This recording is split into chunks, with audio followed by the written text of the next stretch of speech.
going on, Jeromes? Beautiful day for some Q&A. Thank you, everyone who submitted questions. First up, Maxwell Joseph. Never trust someone with two first names. William Robert, Billy Bob. Could you make the argument that this is the best free agent class in Vikings history? I've made this the case that this has been the best free agent class in NFL history. So, first off, slinging Sammy Darnold, who's not even on the graphic, having a career year, MVP adjacent.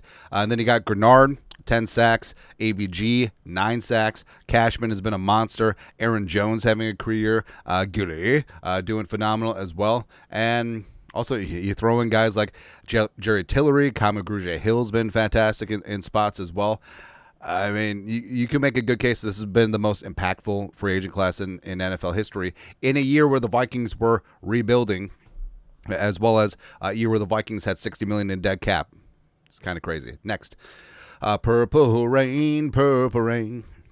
To what extent is Josh McCown's presence impacting the great quarterback play of Darnold as of late, given they were teammates in New York, now coach and pupil? Interesting dynamic. I think that it has been a major part. Now, yes, Kevin O'Connell is indeed the quarterback whisperer, but on game day and in practice, the person that's in Darnold's ear is the quarterback's coach, Josh McCown, as well as major credit to Grant Udinsky, assistant QB coach, who stepped aside when McCown came aboard, right? And I think that the relationship, mentor-mentee, going back to the Jets is huge, but also I think McCown is just a fantastic coach. And I've said it before, I think that McCown is a dark horse to get a head coaching job this cycle. Like, he's been in demand before and now has a really good season as QB coach here with the Vikings, and it's not unprecedented to see a quarterback's coach go to head coach, just be elevated. Like Andy Reid was the Packers quarterback's coach before he got the Eagles job from back in the day. So it wouldn't be insane. It would suck to lose McCown, but I guess we'll see what happens. Next, Wesley White. Do you believe that Kevin McCown did do the same with Daniel Jones they did with Darnold? Maybe not to the extent, because I think that Darnold, especially passing-wise, simply has more tools. But Jones, he's not without talent, right? And you've seen him be extremely accurate underneath. You've seen him have good mechanics. You've seen him play at a high football IQ level. Also, the mobility is a huge plus as well. So I think that it wouldn't be like one for one the same, but it could be different in terms of success. Now, also with Jones, like McCarthy coming in next year, I think that McCarthy would be the true blue starter if Darnold is not back. So I don't think that this is a bridge/competition situation, but Jones would be groomed as the clear quarterback too. So we've said before, like Jones next year could be like Darnold's 2023 season with the 49ers, but of course we'll see. Next, Ross Mullins. If the team makes a solid playoff push, which of the coaching staff get gerbs elsewhere? Do the Wilfs offer Coach Flo a big contract, assistant head coach maybe? So titles don't really matter. Cash matters. And it's funny where you see guys get titles where like assistant to the regional head coach, or when Andre Patterson, who I love, he's still the man. Zimmer was just giving him like assistant head coach, co-defensive coordinator type titles. Doesn't really matter. Cash matters.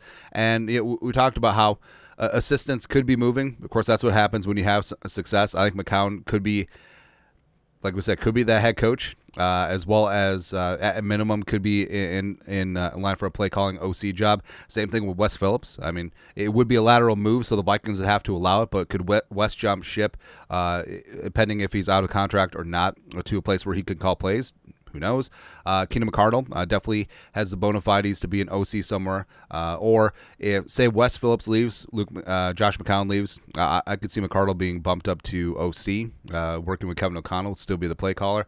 And then Flores is a wild card. Obviously, he deserves a lot of credit for turning the Vikings defense around the last 2 years. He's a true leader of men. I think that he's learned a lot in terms of dealing with personalities, because I think with the Dolphins, I mean, all of the years spent with Belichick, he tried to be Belichick, right? And only Belichick can be Belichick, right? But Flores, I think that he's seen the softer side of Sears here with Kevin O'Connell. I think that he's learned a lot of empathy. I think that he's learned a lot about how a head coach interacts with quarterbacks. Now, obviously, it's easier with Kevin O'Connell being a former quarterback, but I do think that a lot of it is Flores has learned, and he's gotten a lot better in this spot. And the lawsuit definitely complicates things.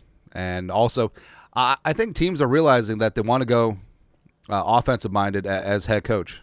So that could be held against Flores as well. But obviously, he's super qualified and should be at the top of a lot of lists. But if he doesn't get a head coaching job for whatever reason, yes, bring him back, reward him, highest paid coordinator in NFL history, and then go from there.